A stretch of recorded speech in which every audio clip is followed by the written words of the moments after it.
Welcome to the In My Opinion Show with Ron Barry Robinson and friends. I am Henry Hatter, your co-host this afternoon. To view the show, please go to YouTube, Facebook, and type in capital letters, RBR IMO. I have an excellent program this afternoon. The program will be slightly different from what we've seen in the past. And the In My Opinion Show, generally, we bring you the voices of the community, the moms and dads, the family, who have stories to share with you. In addition to that, we strive to bring you other types of voices, like subject matter experts from industry, from the clergy, from union experts, and the business community.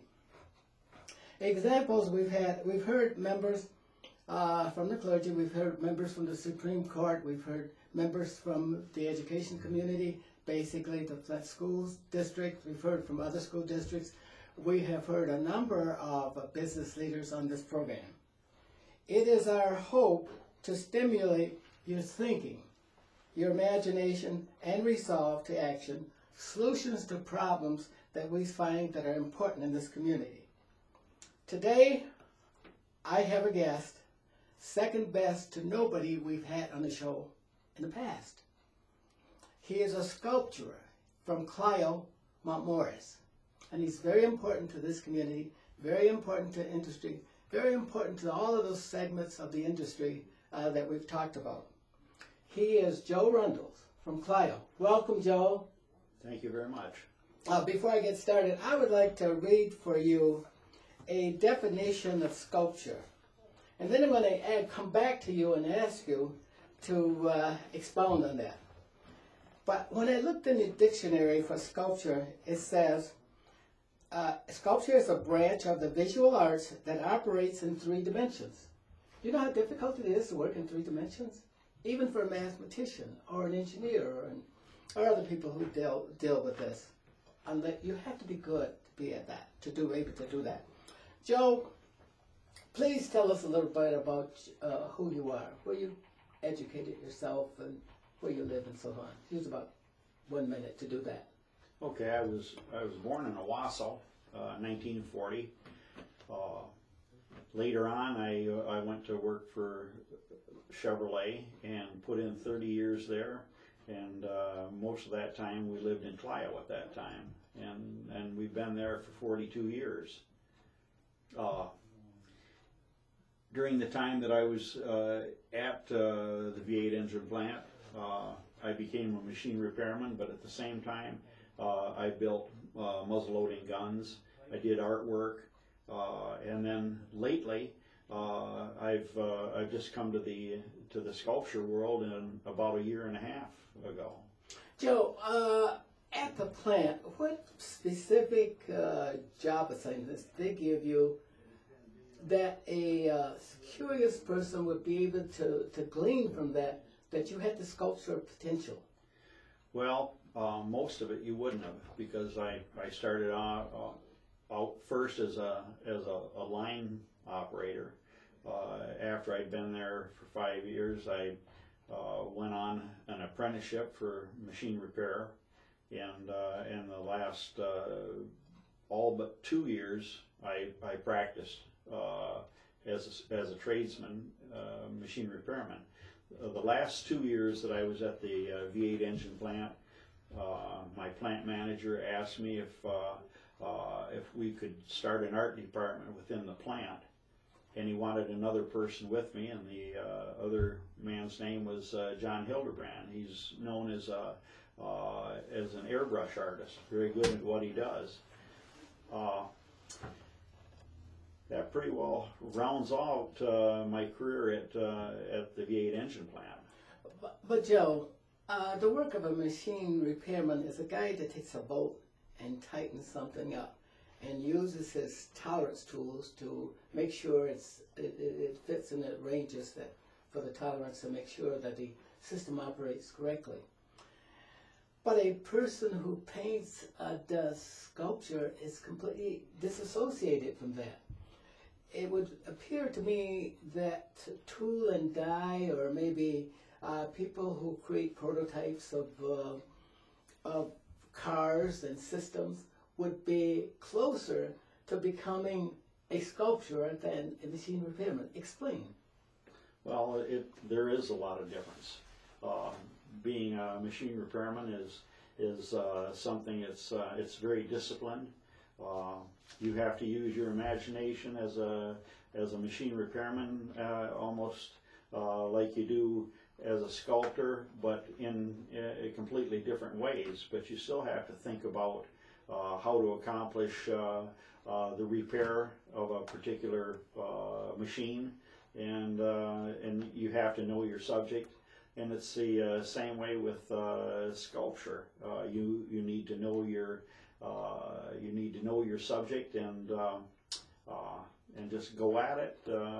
The sculpture, sometimes it takes a while before it starts to look like the person that you want, but you just keep with it, and by and by it's all done. What I wanted to do here, Joe, is give our audiences out there, worldwide audience, kind of a thumbnail sketch of who you are and how incredible it is for you to make that transition from a machine repairman to a sculptor now that's painting commissioned systems for public policy and institutional interest.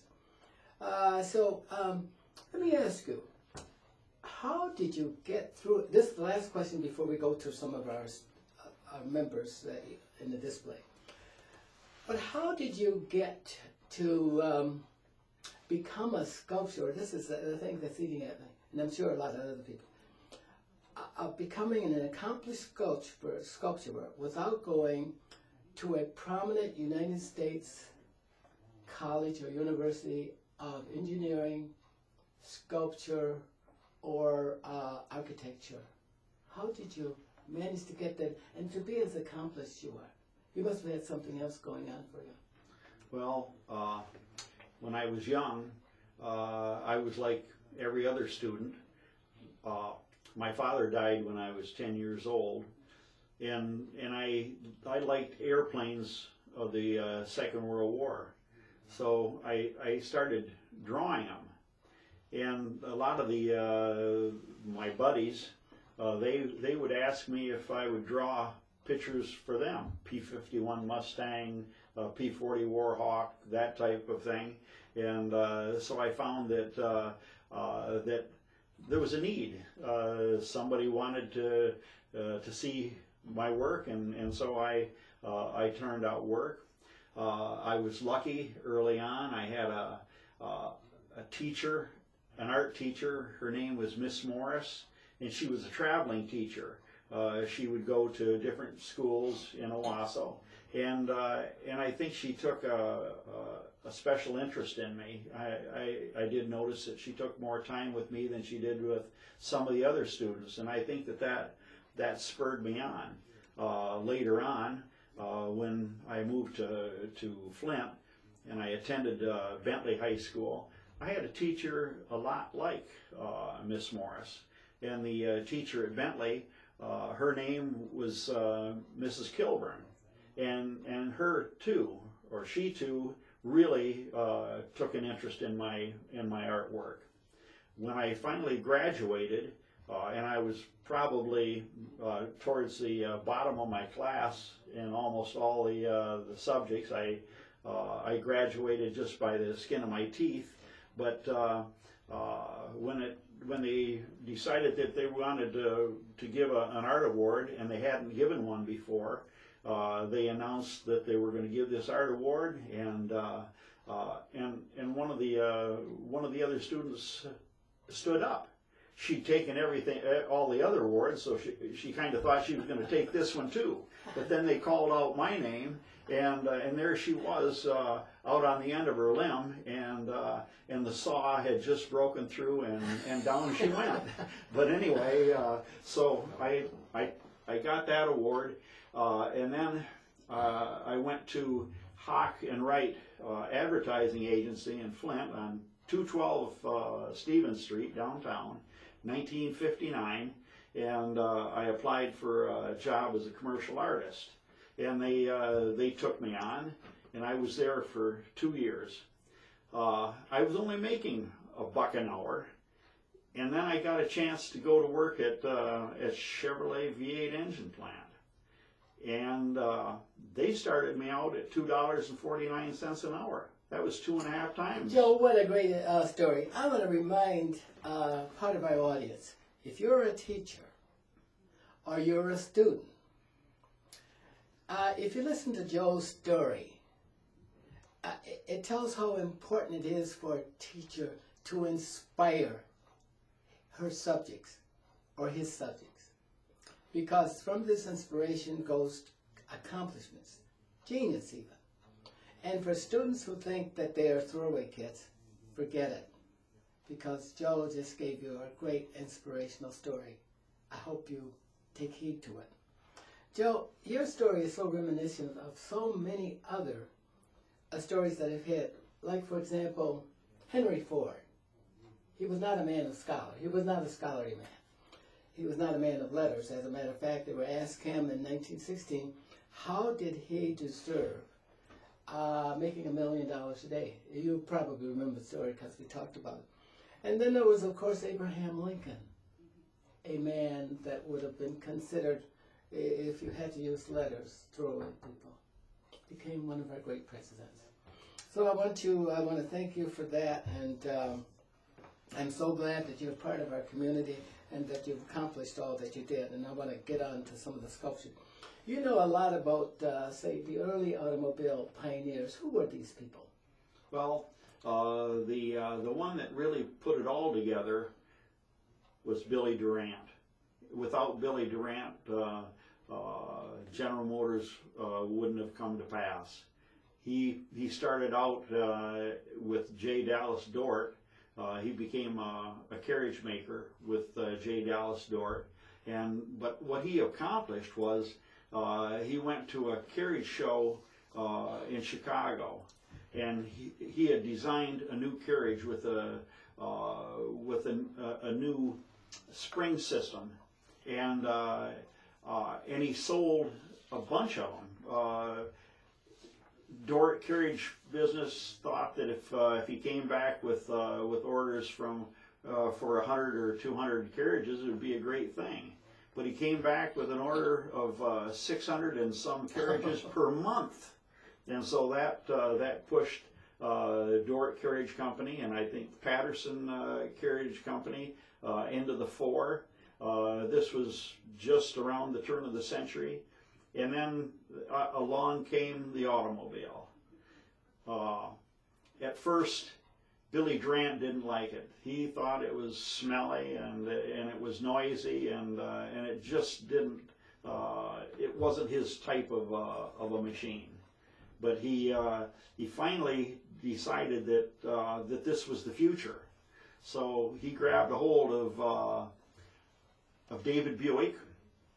David Buick had made 1.5 cars, and so they started manufacturing the Buick car. This was around 1903. The Buick car became very reliable. At one point, it could climb almost any other car on hills and things, and so. Orders came in quite a bit for the new Buick. 1912 came around, and Billy Durant asked his race driver Louis Chevrolet to build a new car for him. They brought. But you haven't created General Motors Corporation yet. We're getting to it. Okay. We're getting to it. General Motors Corporation was created in 1908. Billy Drant brought in Oldsmobile. They brought in Cadillac, and now Louis Chevrolet had built a car for him.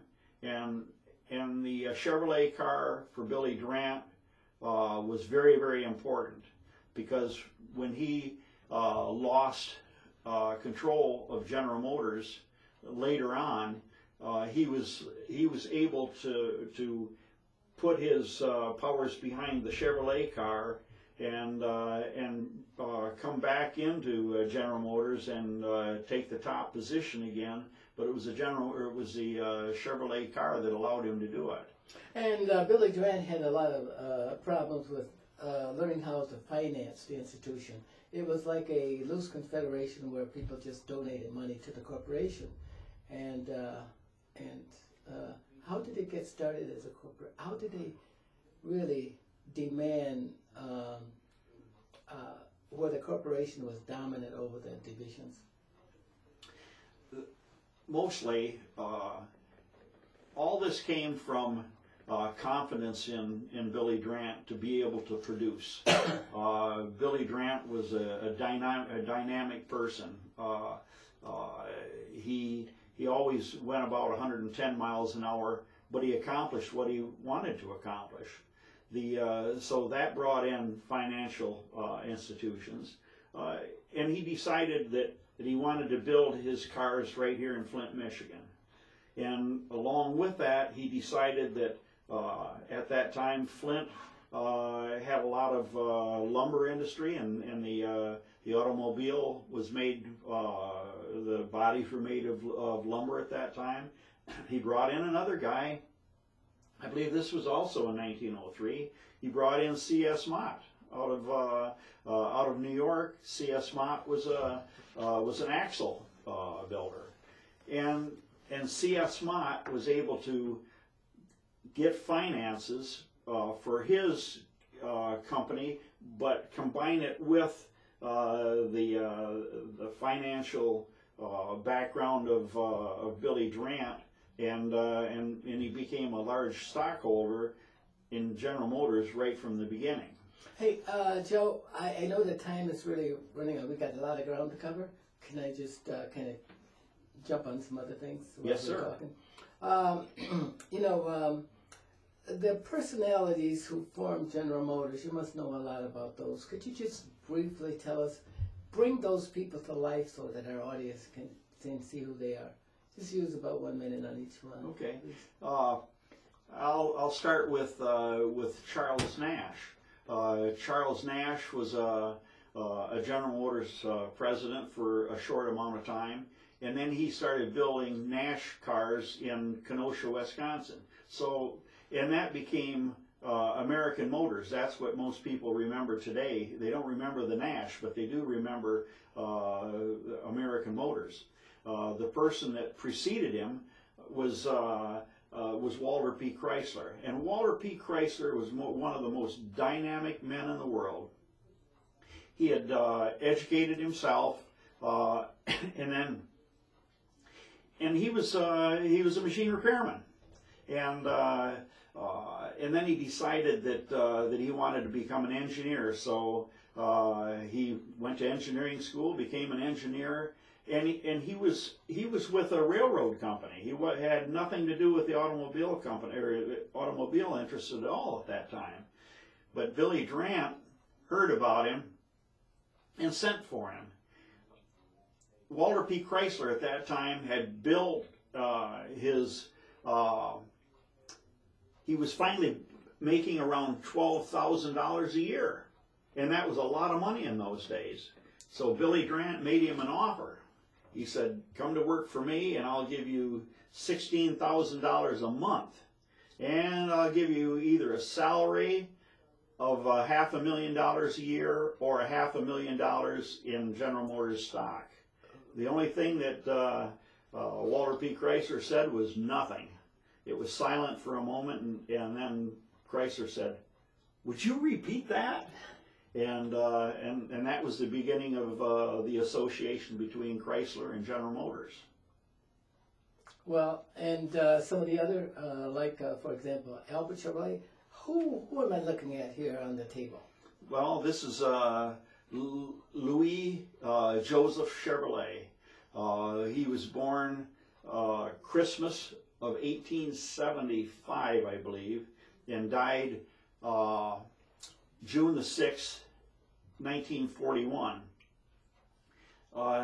He smoked too much. That's one thing he shouldn't have done, but Billy Durant didn't like him smoking cigarettes, and at one time told him that gentlemen smoke cigars, not cigarettes, and Chevrolet kind of blew up, and out of the office he went.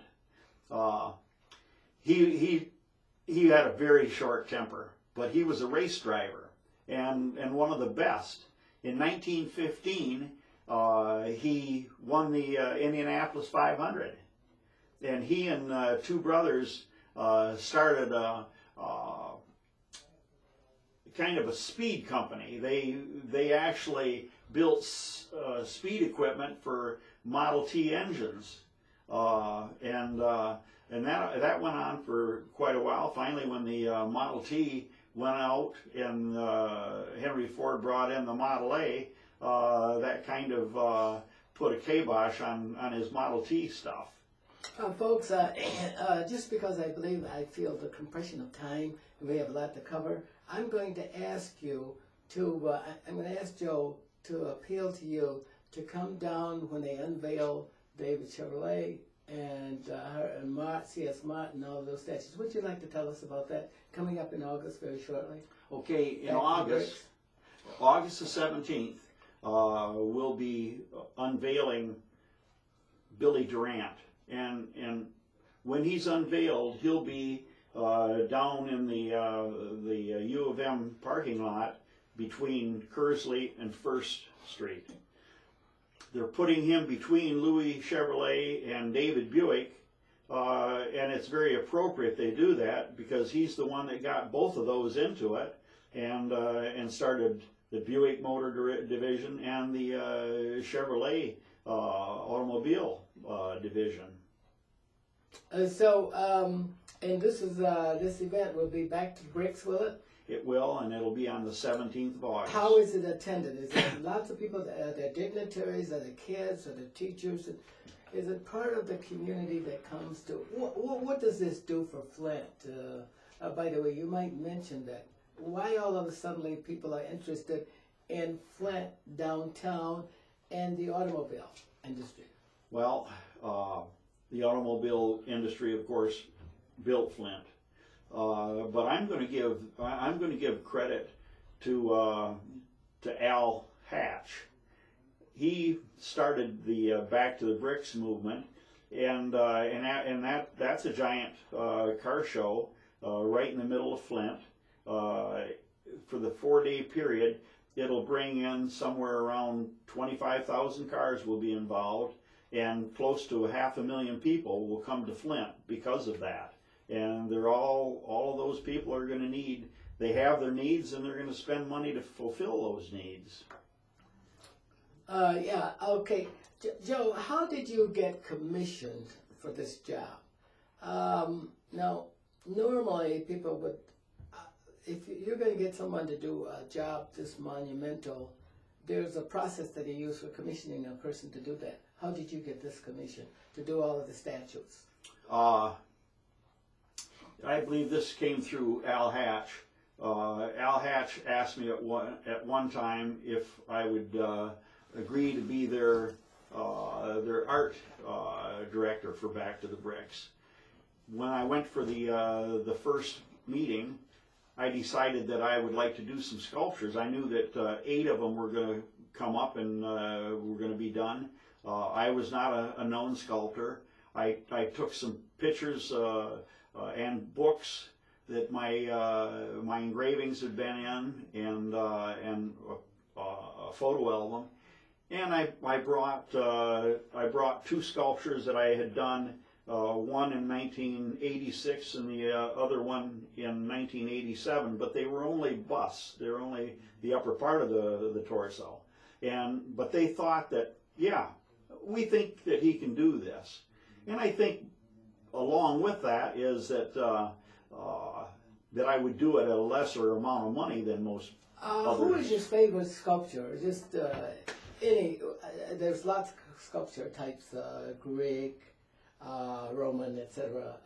There's current.